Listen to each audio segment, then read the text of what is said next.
Ichthyosaurs are large marine reptiles. Ichthyosaurs belong to the order known as Ichthyosauria or Ichthyopterygia. Ichthyosaurs thrived during much of the Mesozoic era, based on fossil evidence. They first appeared approximately 250 million years ago, and at least one species survived until about 90 million years ago, into the late Cretaceous. During the early Triassic Period, Ichthyosaurs evolved from a group of unidentified land reptiles that returned to the sea, in a development parallel to that of the ancestors of modern-day dolphins and whales, which they gradually came to resemble in a case of convergent evolution. They were particularly abundant in the later Triassic and early Jurassic period, until they were replaced as the top aquatic predators by another marine reptilian group, the Plesiosaurian, in the later Jurassic and Cretaceous period. In the late Cretaceous, ichthyosaurs became extinct for unknown reasons. Science became aware of the existence of ichthyosaurs during the early 19th century, when the first complete skeletons were found in England. In 1834, the order Ichthyosauria was named. Later that century, many excellently preserved ichthyosaur fossils were discovered in Germany, including soft tissue remains. Since the late 20th century, there has been a revived interest in the group, leading to an increased number of named ichthyosaurs from all continents, over 50 valid genera being now known. Ichthyosaur species varied from 1 to over 16 meters in length. Ichthyosaurs resembled both modern fish and dolphins. The limbs had been fully transformed into flippers, which sometimes contained a very large number of digits and phalanges. At least some species possessed a dorsal fin. The heads were pointed, the jaws often equipped with conical teeth to catch smaller prey. Some species had larger bladed teeth to attack large animals. The eyes were very large, probably for deep diving. The neck was short, and later species had a rather stiff trunk. These also had a more vertical tail fin, used for a powerful propulsive stroke. The vertebral column, made of simplified disc-like vertebrae, continued into the lower lobe of the tail fin. Ichthyosaurs were air-breathing, bore live young, and were probably warm-blooded. History of discoveries. Early finds. The first known illustrations of ichthyosaur bones, vertebrae and limb elements were published by the Welshman Edward Lhuyd in his Lithophylaci Britannici Ichnographia of 1699. Lhuyd thought that they represented fish remains. In 1708, the Swiss naturalist Johann Jacob Schweitzer described two ichthyosaur vertebrae, assuming they belonged to a man drowned in the universal deluge. In 1766, an ichthyosaur jaw with teeth was found at Weston near Bath. In 1783, this piece was exhibited by the Society for Promoting Natural History as those of a crocodilian. In 1779, ichthyosaur bones were illustrated in John Walcart's descriptions and figures of petrifications. Towards the end of the 18th century, British fossil collections quickly increased in size. Those of the naturalists Ashton Lever and John Hunter were acquired in the totality by museums. Later, it was established that they contained dozens of ichthyosaur bones and teeth. The bones had typically been labeled as belonging to fish, dolphins, or crocodiles. The teeth had been seen as those of sea lions. The demand by collectors led to more intense commercial digging activities. In the early 19th century, this resulted in the discovery of more complete skeletons.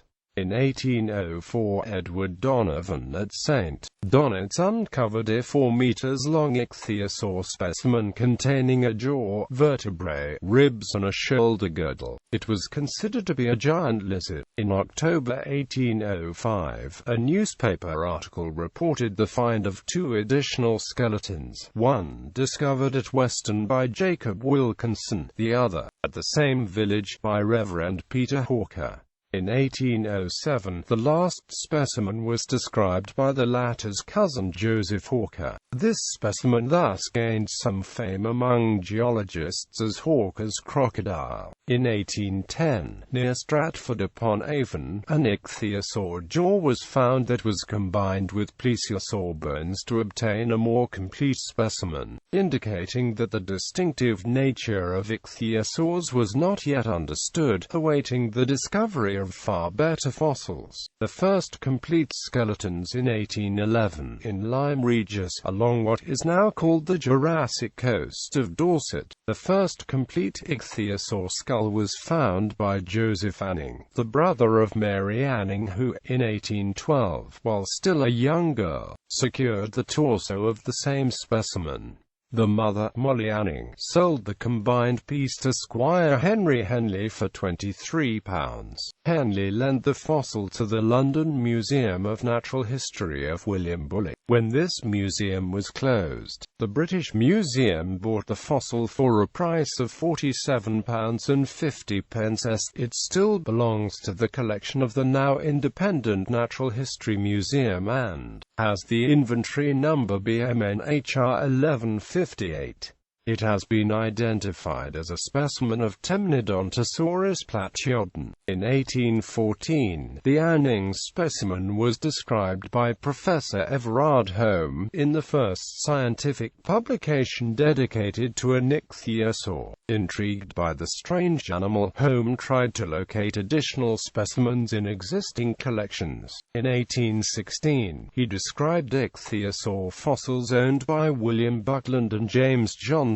In 1818, Home published data obtained by corresponding with naturalists all over Britain. In 1819, he wrote 2 articles about specimens found by Henry Thomas de la Beach and Thomas James Birch. A last publication of 1820 was dedicated to a discovery by Birch at Lyme Regis. The series of articles by Home covered the entire anatomy of ichthyosaurs but highlighted details only because systematic description was still lacking. Home felt very uncertain how the animal should be classified. Though most individual skeletal elements looked very reptilian, the anatomy as a whole resembled that of a fish, so he initially assigned the creature to the fishes, as seemed to be confirmed by the flat shape of the vertebrae. At the same time, he considered it a transitional form between fishes and crocodiles, not in an evolutionary sense, but as regarded its place in the scala naturae, the chain of being hierarchically connecting all living creatures. In 1818, Home noted some coincidental similarities between the coracoid of ichthyosaurians and the sternum of the platypus. This induced him to emphasize its status as a transitional form, combining, like the platypus, traits of several larger groups. In 1819, he considered it a form in between newts, like Proteus, and lizards. He now gave a formal generic name, Proteosaurus.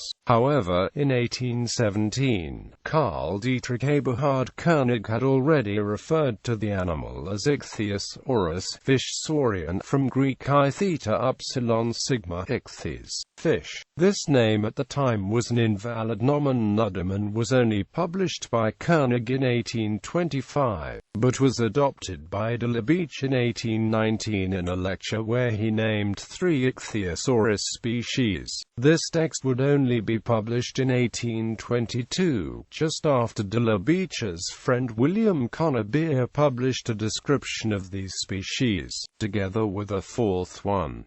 The type species was Ichthyosaurus communis, based on a now-lost skeleton. Connor Beer considered that Ichthyosaurus had priority relative to Proteosaurus.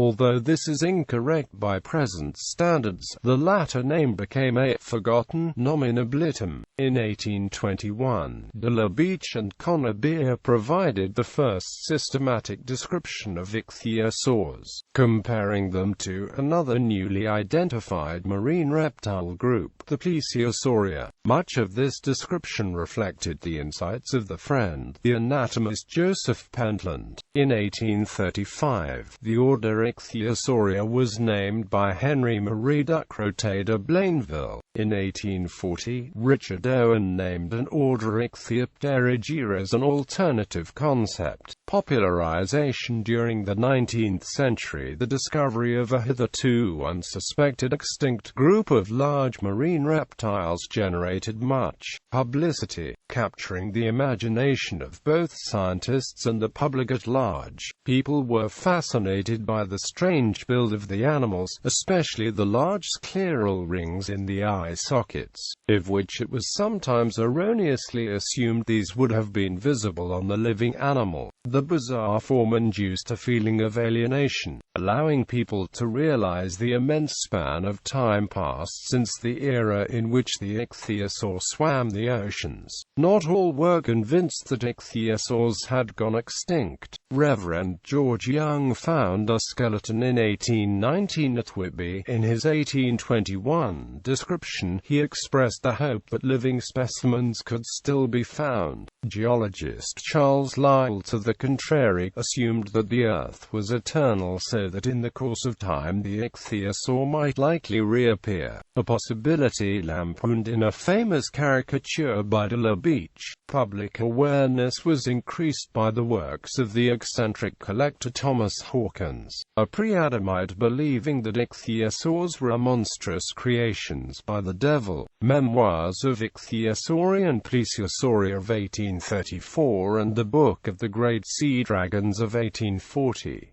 The first work was illustrated by mezzo-tints by John Samuelson Templeton. These publications also contained scientific descriptions and represented the first textbooks of the subject. In the summer of 1834, Hawkins, after a taxation by William Buckland and Gideon Mantle, sold his extensive collection, then the largest of its kind in the world, to the British Museum. However, curator Koenig quickly discovered that the fossils had been heavily restored with plaster, applied by an Italian artist from Lucca. Of the most attractive piece, an Ichthyosaurus specimen, almost the entire tail was fake. It turned out that Professor Buckland had been aware of this beforehand, and the museum was forced to reach a settlement with Hawkins, and gave the fake parts a lighter color to differentiate them from the authentic skeletal elements. Ichthyosaurs became even more popular in 1854 by the rebuilding at Sydenham Hill of the Crystal Palace,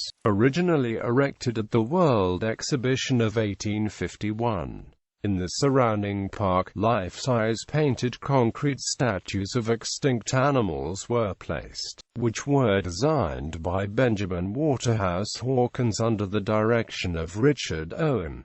Among them were 3 models of an ichthyosaur. Although it was known that ichthyosaurs had been animals of the open seas, they were shown basking on the shore, a convention followed by many 19th-century illustrations with the aim, as Connebier once explained, of better exposing the bill. This led to the misunderstanding that they really had an amphibious lifestyle. The pools in the park were at the time subjected to tidal changes, so that fluctuations in the water level at intervals submerged the ichthyosaur statues, adding a certain realism. Remarkably, internal skeletal structures, such as the scleral rings and many phalanges of the flippers, were shown at the outside. Later 19th century finds. During the 19th century, the number of described ichthyosaur genera gradually increased. New finds allowed for a better understanding of their anatomy.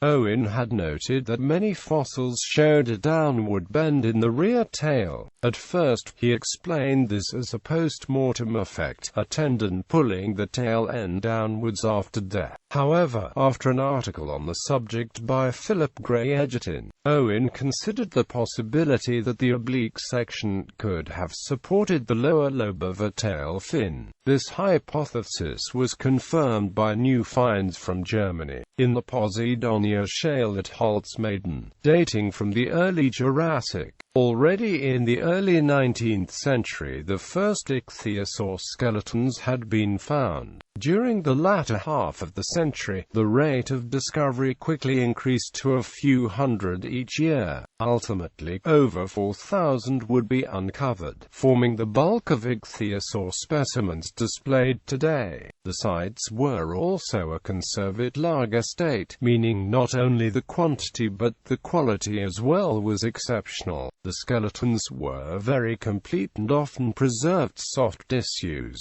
including tail and dorsal fins. Additionally, female individuals were discovered with embryos. 20th century. In the early 20th century, ichthyosaur research was dominated by the German paleontologist Friedrich von Huene, who wrote an extensive series of articles, taking advantage of an easy access to the many specimens found in his country. The amount of anatomical data was hereby vastly increased. Von Huene also traveled widely abroad, describing many fossils from locations outside of Europe. During the 20th century, North America became an important source of new fossils. In 1905, the Saurian expedition led by John Campbell Merriam of the University of California and financed by E. Montague Alexander, found 25 specimens in central Nevada, which was under a shallow ocean during the Triassic.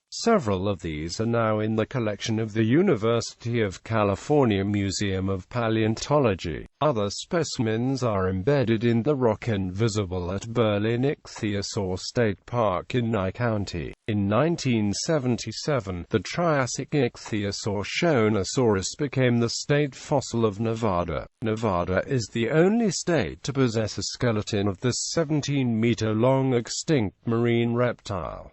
In 1992, Canadian ichthyologist Dr. Elizabeth Nichols uncovered the largest known specimen, a 23 meters long example, though this larger specimen was later reclassified as the related Ichthyosauria. After a slag during the middle of the century, no new genera being named between the 1930s and the 1970s, the rate of discoveries picked up towards its end. About half of the ichthyosaur genera today seen as valid were described after 1990. The new finds have allowed us to gradually improve our knowledge about the anatomy and physiology of what had already been seen as rather advanced Mesozoic dolphins. Christopher McGowan published a larger number of articles and also brought the group to the attention of the general public. The new method of cladistics provided a means to exactly calculate the relationships between groups of animals, and in 1999 Ryusuke Motani published the first extensive study on ichthyosaur phylogenetics. In 2003, McGowan and Motani published the first modern textbook on the Ichthyosauria and their closest relatives.